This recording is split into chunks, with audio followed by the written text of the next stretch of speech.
Welcome in Wednesday night power hour for this week's Sanderson Farms Championship. I'm Rick Gaiman. That right there, Joe Idoni. Joe, not even Hurricane Ian can keep you out of a power hour. How are you, bud? Listen, as long as my friends at Florida Power of Light can give me power, I'm in for power hour. Good to see you, buddy. Wouldn't miss it for the world unless something was extremely imminent. But Yeah. in good shape right now. Pumped for the Sanderson. Yeah, so if at any point Joe just his screen goes black, we'll just hope he's safe, and we'll move on. We'll catch up with him at 9 o'clock Eastern time tonight. Make sure all is good. But we're back at it because President's Cup last week, no cash market for that. We had the Fortinet Championship that started our season off, and we're getting here in Jackson full field event, the 36-hole cut, all the kind of standard stuff that we would normally see from a PGA Tour event.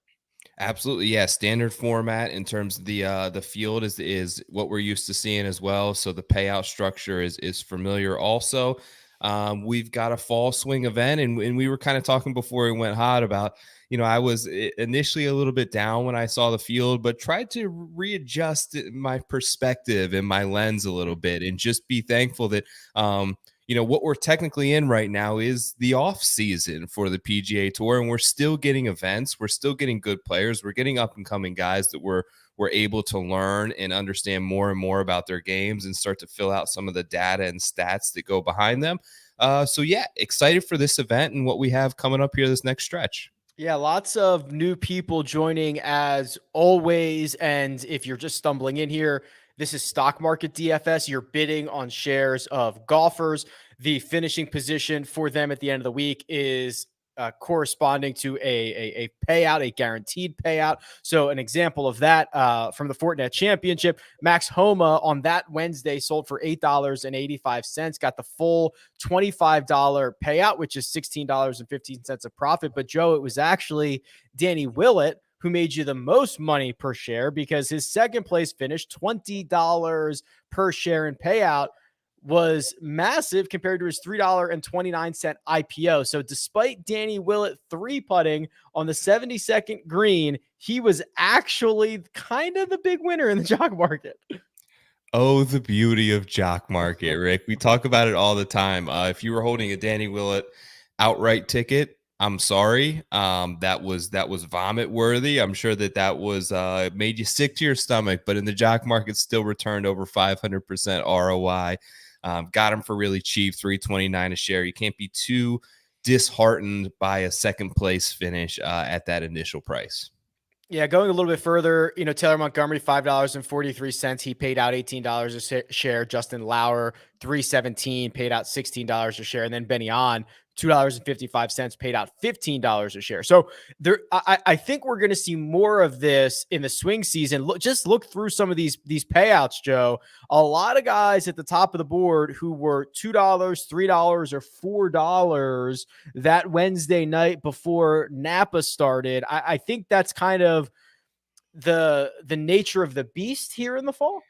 Yeah, I mean, look at that, man. All those guys in the $1, $2, $3 range. The amount of people there in the top ROI is kind of astonishing.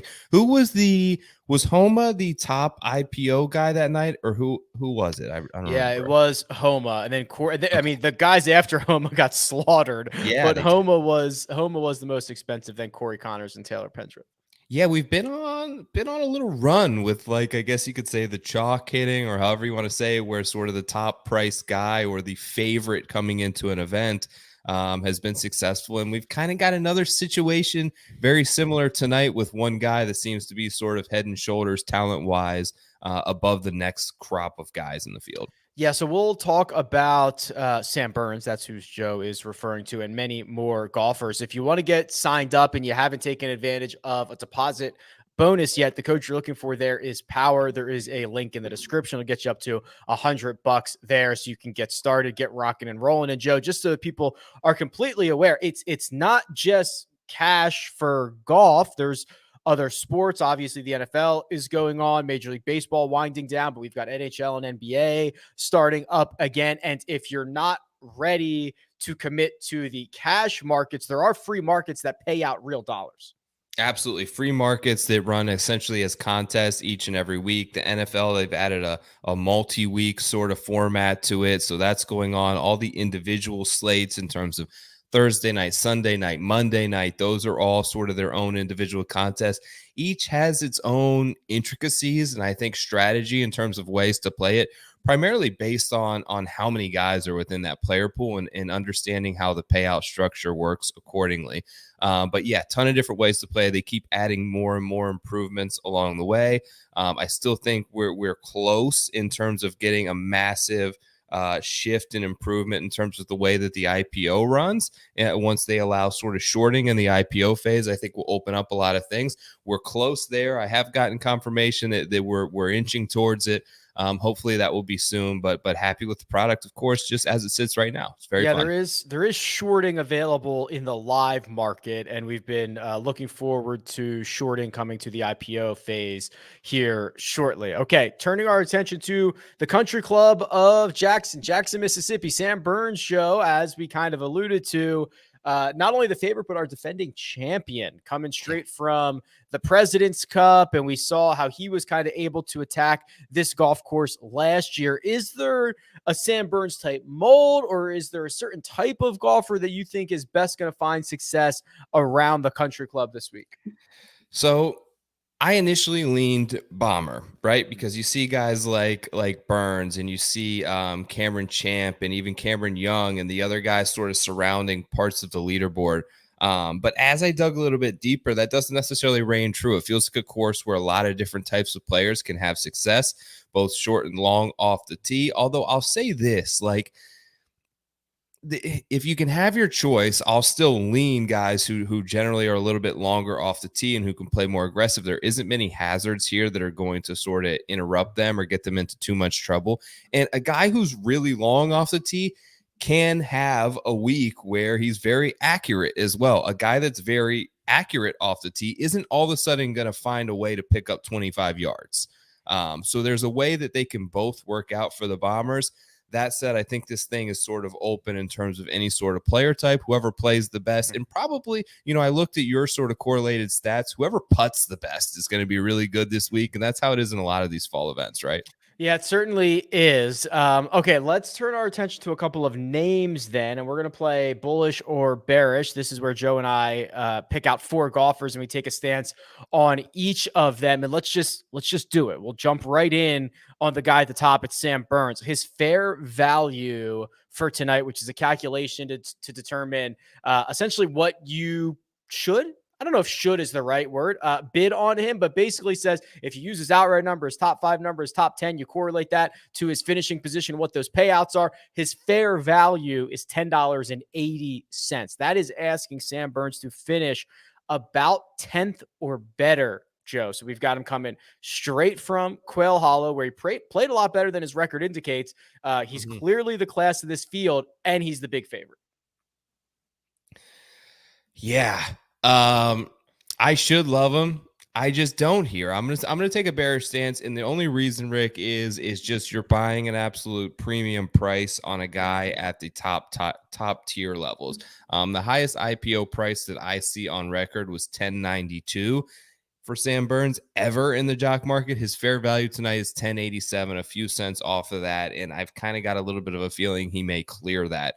The sentiment with sort of the favorite and the chalk coming through and hoisting a trophy, and we haven't seen a lot of like long shots really hit. They've been close, but they haven't quite come through. So I think that narrative combined with what we saw last week of him at the President's Cup, where holding a couple 85-foot putts and stuff like that isn't the most reliable thing to turn into the next week. We have seen him repeat at events before. All narratives that I think are common and will just continue to elevate his price. I'm going to reluctantly say bearish and just probably play the field and try to plug my nose and ignore Sam Burns. All right. And it's fair. It's a very expensive fair value when you start getting into the double digits. But I'll tell you what, I'll take the bullish side of things. I like the way he played last week at the President's Cup. I think that his style of golf, that approach play plus putting, the idea that he can kind of get hot on these Bermuda grass greens. We're living the year of the chalk, Joe. That's what we're living. And I'm not sure it's stopping anytime soon. So my dollar's funneling towards Sam Burns here at the top of the board. I'm not like super stoked about it, but I think I'm going to have to do it. I understand it. Next up, let's go to someone a little bit further down the board. Taylor Moore. Taylor Moore is sitting at a fair value tonight of $5.53. That's 30th or better. Joe, would you like to be a bull or a bear on Taylor Moore? Bullish. I think I was bullish, and I had some shares of him in the last event that he played. 8 consecutive cuts made. He's been on a really good run to sort of end his season. If you look sort of short term, even at like his last 8 events played, so basically from June on, plus 64% ROI, which is huge. He has those 2 big spikes. He's clearly sort of finding his groove and his niche on the PGA Tour. He's got a couple of top 6 finishes in there that you see. He's got a couple of top 20 finishes in there that you see. Really good, I think, and his strength is on these courses with easier scoring conditions where you can really sort of attack and just try to make as many birdies as possible without having to sort of play conservative in any way. You can really just sort of be aggressive. So I'm going to say bullish on Taylor Moore. I like the way he's playing. Yeah, so am I. I agree with you. You know, you look at the advanced metrics and you see a golfer who is starting to figure out how to get to the top of the leaderboard more often. I trust the raw talent, and he's kind of living in that middle zone where we're getting an influx of a ton of young guys who are trying to figure out everything on tour. Where's dining? Where's the locker room? What am I feeling under pressure? Like all this stuff. And Taylor Moore's like a year ahead of everybody, right? He's like already gone through this. He's gone through the rigors of a PGA Tour season. I think that there is something to be said for that little edge. And I mean, the numbers are right here. It's last 20 cash markets. He's turned you an ROI of nearly 11%. So it's going to be hard to look away from on Taylor Moore. Yep. Next up, young guy, Davis Riley. And Davis Riley, we have at $6.29 tonight. That's 26th or better, Joe. Do you want to take a bullish or a bearish stance on Davis Riley? A little bit torn here. For Jock Market specifically, I will say bearish. Although it's weird because I bet Davis Riley at 40-1. I like his upside. I think he has potential and talent enough to win this event. That said, I realize how volatile he's been, and it's particularly lately. Even at last time at the Fortinet, out miscut the event before that. It looks like a la Taylor Moore there, his sort of peak and his mountain in that graph that you're showing was a little bit toward the spring, early summer, and now we've seen sort of a downward trend on the back side of that. He, of course, has the hometown rooting interest this week, which I think a lot of people will pay attention to and could give him a little bit of a price bump as well. I like his chances, oddly to say, but I think given where the potential downside of him this week, I'll say bearish. I'm with you. And here's where I'm at. This week, we're getting a lot of guys that we haven't seen play in 4 or 5 weeks or whatever. And I generally reset those guys back to like their 100 round baseline. And I say, okay, they're going to go home. They're going to get right. They're going to get with their coach. They're going to get well rested, all that stuff. So you're talking about like Seamus Power. You're talking about Russell Henley. Davis Riley is a little bit more concerning because he did play the Fortinet and it was still not very good. So I'm like, oh man, I would have liked to have just not had the Fortinet start, and I could have just been easier to believe in the raw talent that is Davis Riley. So I'm approaching with caution here. I'm taking a bearish side of this as well. Okay. Finally, Emiliano Grillo, who we have at $5.70 for a fair value tonight. That's 29th or better on someone who learned how to putt, Joe. So this is a weird thing, right? Because I'm an advocate for betting Davis Riley, yet I don't love him in the Jock Market. Emiliano Grillo is kind of like the opposite. Like I can't see a scenario where I would ever bet Emiliano Grillo to win, but I think that he's a good play in Jock Market. If you look at the last 10 events, 52% ROI. He's playing really well. You can see those spikes in there with a couple of, I believe, third place finishes. Those were through late July. I think he's consistent now. You're right. The putter has definitely seen an uptick. We know that he strikes the ball tee to green very solidly and well. I think this could be a good week for him, and I really believe in his ability to outperform that expectation level given the fair value projection. Can he win? I don't love it, but I think we could get a solid like 12th place finish here, which is going to return you a good bit of money. Let's go. Yeah. How could you not like this, right? Like Yeah. ball striking Maverick learns to putt 6 straight events in which he's gained strokes with the putter. I Wow. agree with you. He's probably not going to, Joe, like, you got to putt a lot to win, right? Yeah. Like, you got to make everything to win. Uh, uh, I don't need him to win. I need him to finish like, I don't know, like 19th might be good enough to turn me a profit here, depending on what this Sure. IPO closes at. I'm the step on the rake guy. I will probably stick with Emiliano for a while. Keegan Bradley went through this stretch where he had a batch of, I don't know, 12 events where he gained in 8 of them, and he was very profitable in the Jock market. He never cashed one in, but like these are the types of guy, like I will probably be a Grillo guy for until he proves me otherwise. Yeah, like when you see a bad putter, right? And you have all the long-term data, we know he's not a good putter, but same with Keegan, right? When they're in these stretches of 6 to 8 events where they figure something out, right? Something clicks. They're able to make a couple little a small little adjustments. And really, I think for them, it's just a confidence thing, right? They see a couple of them go in and they can tend to ride that out when they know that they can always rely on the ball striking side of things. Absolutely. Gives him such a good floor. And if he putts well, or at least just putts like, again, like gain 1 stroke putting, gain 2 strokes putting. I'm not asking you to gain 12 or something Yeah. outrageous. Just be okay with it.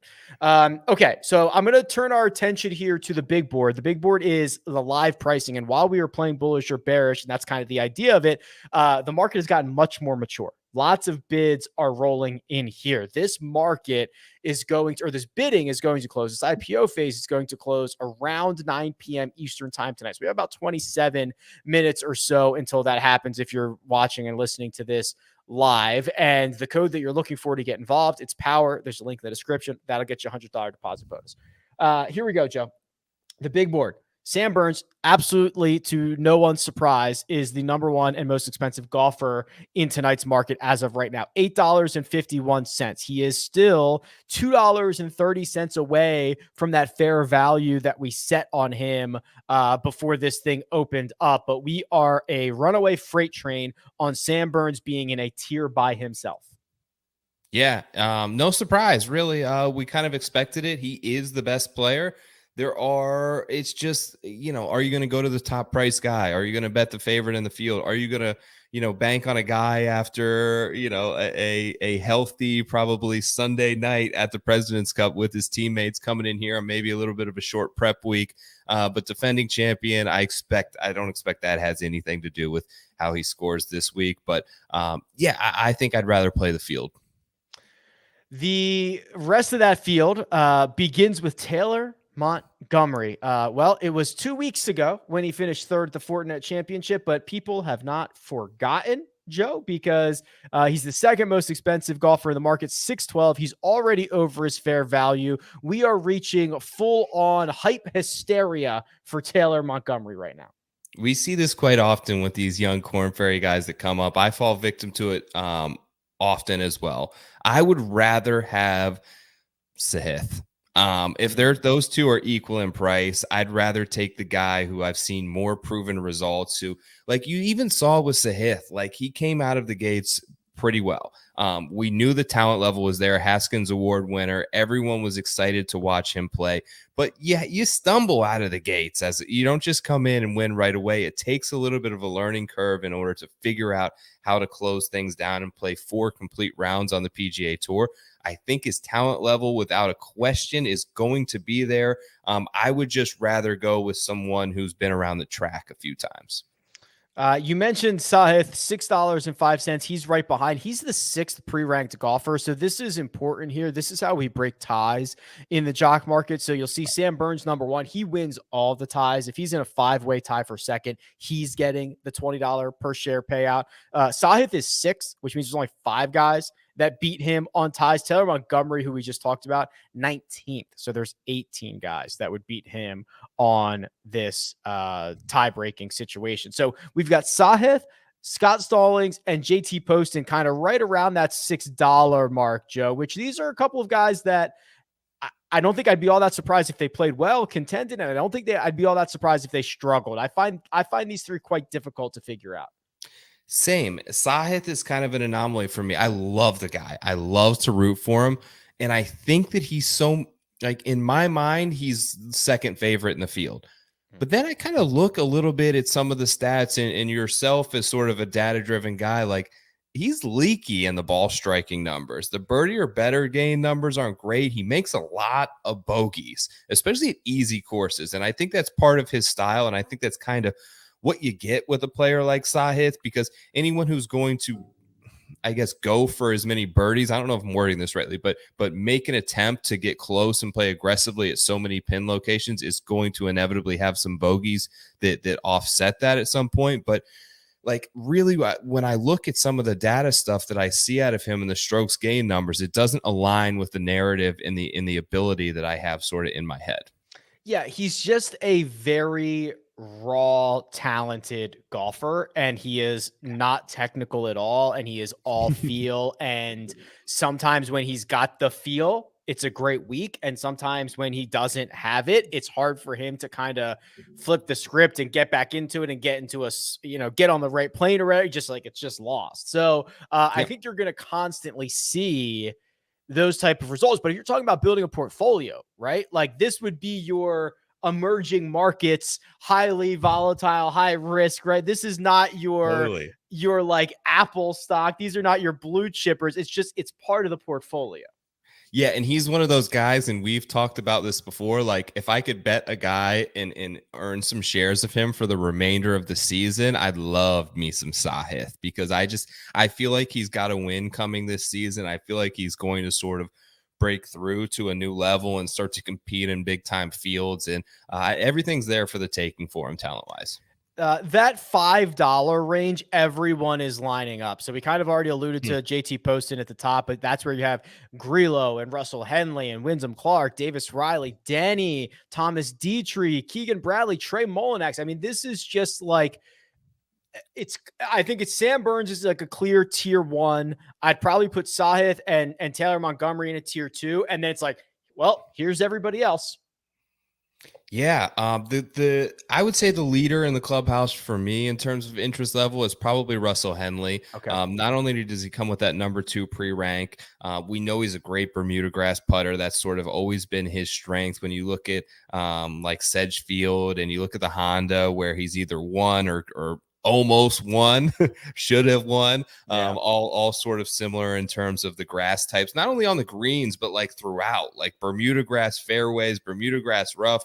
So I think that there's something to that. Plus his ball striking numbers have really turned around and been pretty solid lately.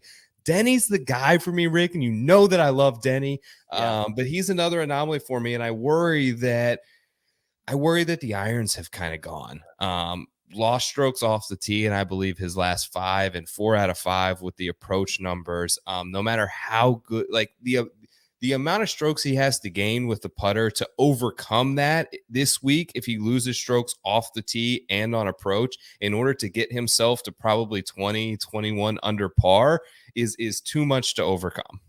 Yeah, Denny's he's had a good run historically around Country Club of Jackson, but you're right. The recent form, it's like you can interpret it a couple of different ways.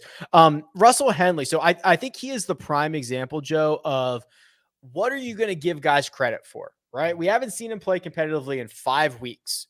He was really hemorrhaging strokes with the putter coming down the stretch of last season. If we just reset him to 100 round Russ, he's like the second best player in the field, and he's the best ball striker in the field. So that's where I think him, and we'll go to, we can find Seamus Power. I don't know what Seamus is priced at the moment, $3.51. Those I think are like, if you believe that theory, those are the 2 biggest beneficiaries of that theory. Absolutely. Totally agree with you there. All right, let's go down sub $5 here. And this is where we're going to start to find some names that might make us a little bit uncomfortable, but we might be able to parse it all out. We talked about Taylor Moore. He's at $4.72. Gary Woodland, coming off of a decent approach week, is at $4.44. And then we get guys like Davis Thompson, who I'm excited about, and Nick Hardy. Is there anybody in this $4 range that really catches your attention? I do like Gary Woodland. I've liked him all week.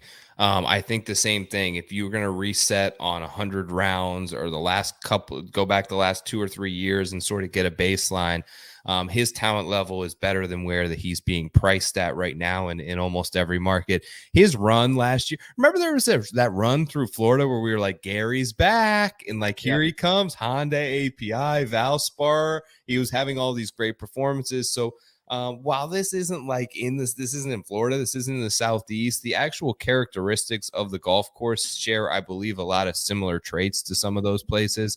I think this is a place he can get right. And I was extremely encouraged, as you mentioned just a few seconds ago, with the approach numbers. I think he gained like 4.5 on approach at the Fortinet. That's what we need to see out of Gary. If he can have a decent chipping and putting week, his level of play tee to green should be able to outperform that expectation. Sub $4. Seamus Power is at $3.51. He's the 26th pre-ranked golfer. His fair value is $5.59, so he's $2 away from that. I would encourage most people to go look at Austin Eckroat's Fortinet Championship. He was pretty darn good for 3 rounds and then gave it all back on Sunday. Maybe he cleans that up this week and has a better finish. But this $3 range has a bunch of newcomers, Joe, a bunch of guys that we're just getting familiar with.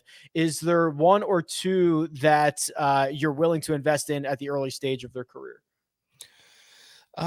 Let's see here. Vince Norman, I know I have some interest in just because of his prowess sort of off the tee. Eckroat's another guy that you mentioned. I'm kind of looking for my guy Alex Smalley to see where he was at, but he was one that 326. Okay, yeah, have some interest in Smalley as well. And then you have some journeymen here, like we saw the Fortinet, like Kuchar and Snedeker, like played pretty well and outperformed their expectations. Some guys like Brendan Todd, maybe a Russell Knox, maybe a Stuart Sink.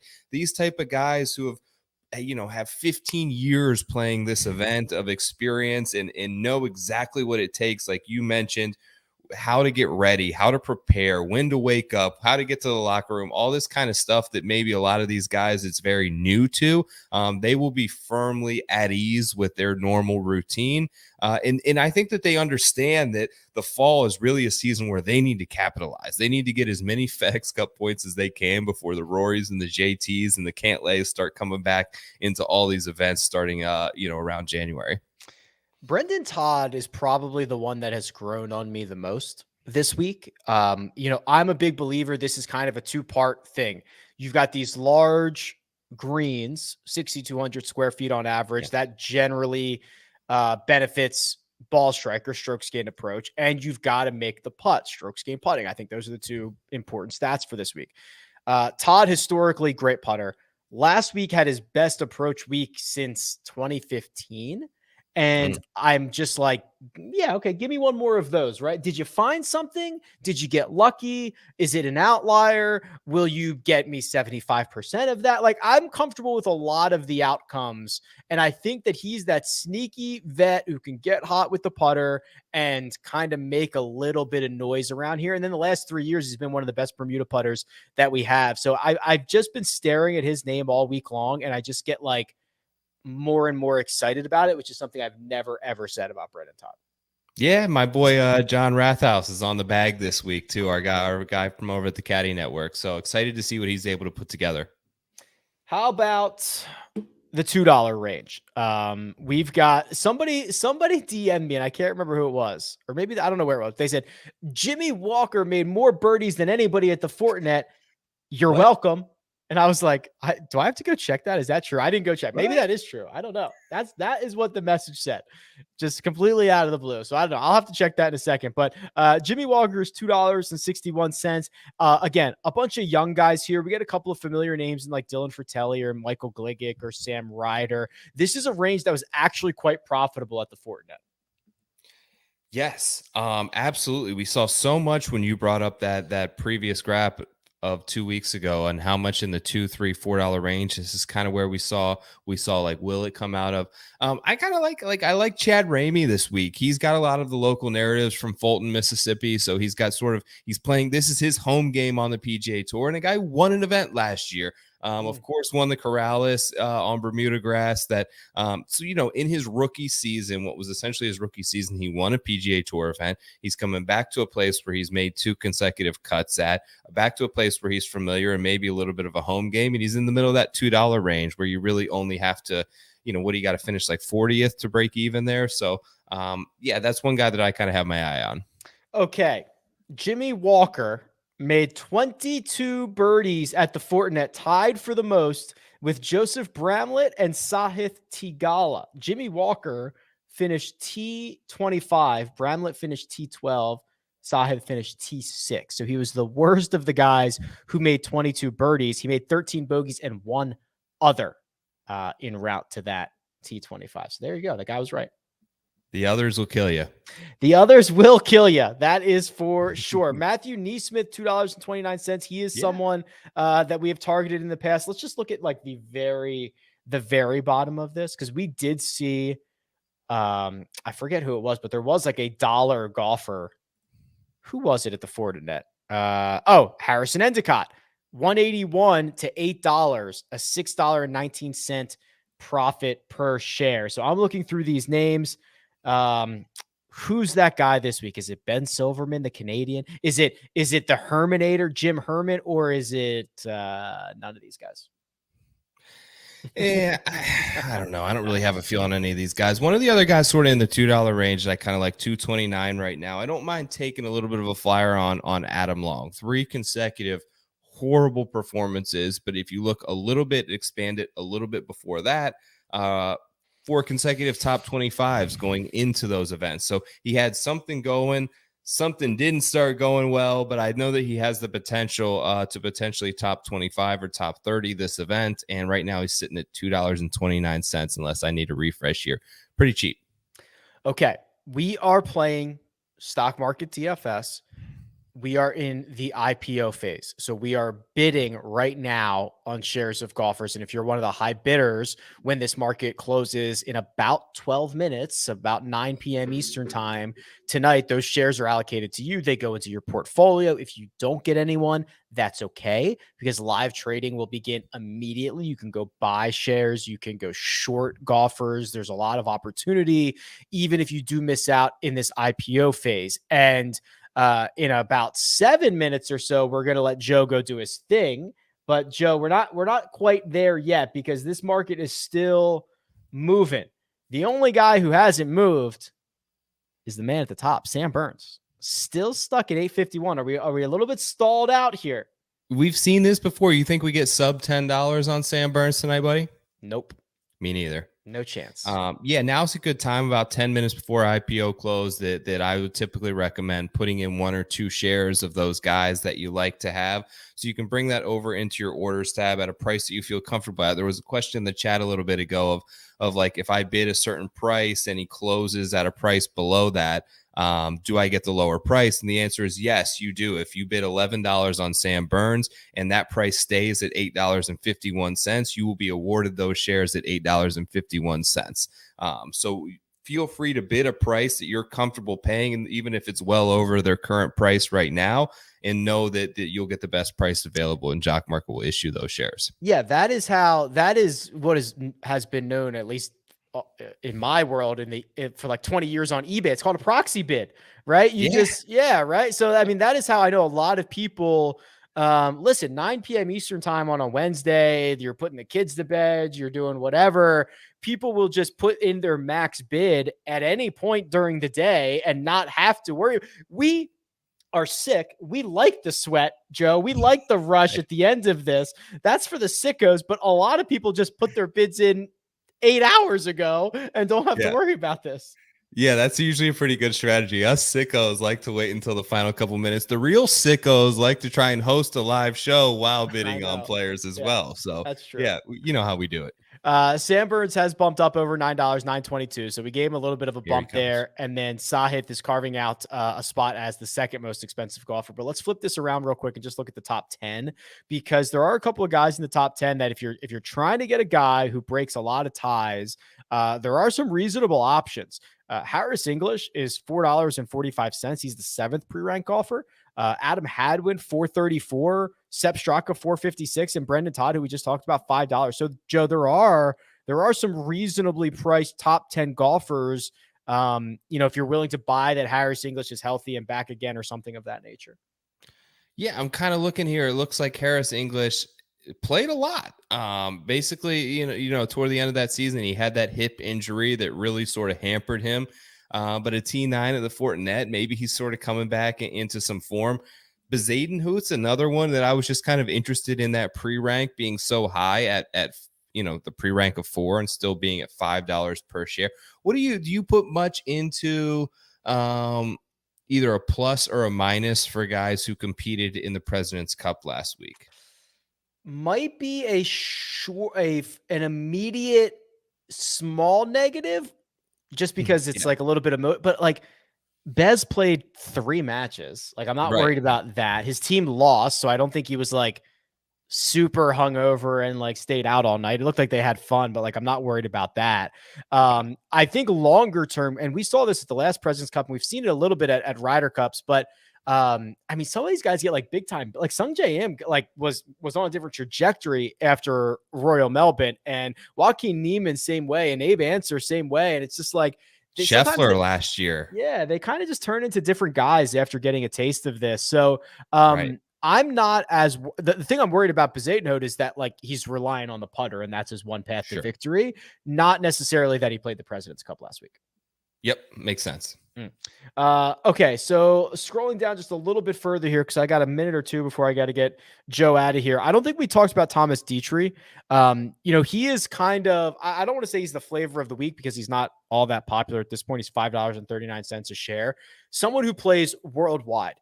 Literally his last 3 starts, he has one of them's on the PGA, one of them's on the Korn Ferry, one of them's on the DP World Tour. That is not all being accounted for when people click his name, because they're not all Jock Market related events. Do you think that is interesting for someone who's honestly playing quite well globally?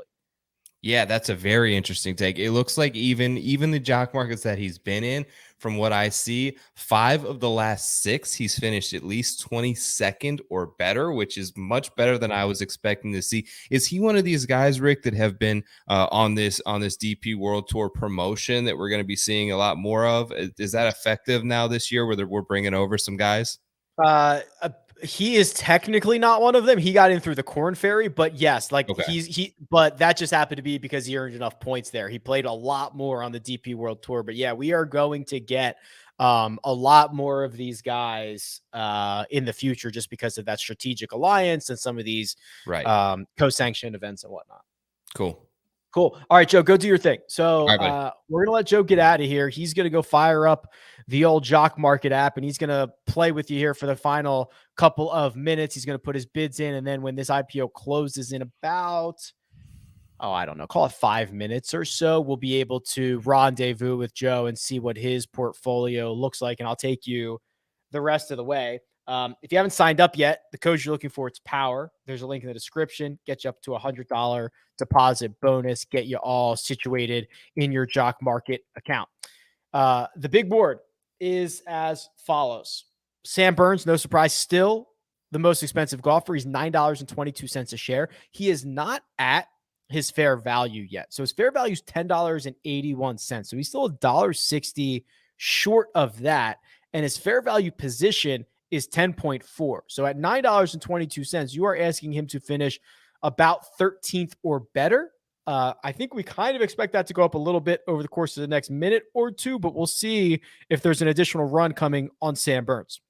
Sahith, despite the 6th pre-rank, is carving out a spot as the second most expensive golfer. He still is 75 cents below his fair value. Speaking of below fair value, Russell Henley is the second pre-ranked golfer.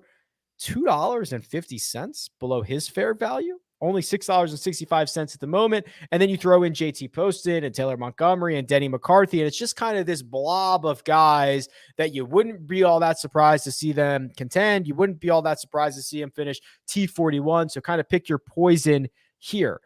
Keegan Bradley on a little bit of a run, but not quite as high as we would have expected yet. He's $5.82. He's the 5th pre-ranked golfer. He is still $2.50 below his fair value. His fair value is positioning is 16.7, so 16th place or better. Keegan's a guy that if you believe in the long-term stuff, if you're resetting everybody that hasn't played since the BMW Championship, which was 5 weeks ago, if you're resetting guys, Keegan is a big beneficiary. Russell Henley is a big beneficiary. Seamus Power, a big beneficiary. But that's up for you to decide if you are resetting those guys or not. Let me give the board a refresh because I imagine there's a lot of bids coming in at the moment. Make sure that you have your notifications turned on so you know when you've been outbid, etc., etc. Okay, here we go. Wow, Russell Henley said, not so fast, Sahith. Russell Henley now the second most expensive golfer in this market, up to $7.45. Big run on Russell in the last minute or so. Taylor Montgomery has not really moved off that $6.45 or 54 cents, excuse me, mark for the past little while. Seeing a little bit of a run on Emiliano Grillo. He's up to 586 and Christian Bezuidenhout up to 577. A couple of notables that I want to point out, guys that we've discussed throughout the evening. Davis Riley, 562. Taylor Moore, 522. That's about a quarter below his fair value for tonight. Who else have we talked about? Seamus Power, 493. That's about 70 cents below his fair value. There are some signs, maybe Will Gordon's back. Played well at the Fortinet, just lost a ton of strokes around the green. He cleans that up. You can kind of project that and say there's some good things coming to Will Gordon. A little bit further down the list, Adam Long, $3.57, 75 cents below his fair value. Let's go to page 2, see what we can find here. There's that Austin Eckroat. 3 good rounds at the Fortinet, coughed it all up on Sunday, $3.43. Let me give this a refresh here because I think we're going to be closing in on the end of this IPO here shortly. And again, if you're trying to get involved last minute, the code is POWER. That'll get you a $100 deposit bonus. Get yourself involved. Go get your bids in. We have not yet seen Sam Burns get through that $10 mark. Still $9.22. He's still the most expensive golfer, don't get me wrong, but not through that $10 mark just yet. Russell Henley is holding off Sahith. A little bit of movement on Davis Riley, I believe. I think he just got a little bit of a bump. Thomas Dietrich also moving up that board, and an upward trajectory for Brendan Todd as well. I think I saw, Adam Svensson, yes, got a little bit of an increase there, $4.44. He's closing in on his fair value, just about 20 cents away from that for the evening. The rest of the board is starting to hold pat here. I'm going to refresh this board maybe one more time. It's 8:58 p.m. Eastern time by my clock. So this thing can close here kind of at any moment. I think we're probably a minute or so away, but we'll see how much longer we're going to be open for. And we might be winding down. We'll see, because Sam Burns at 922 hasn't moved. Russell, 756, hasn't moved. Sahith hasn't moved.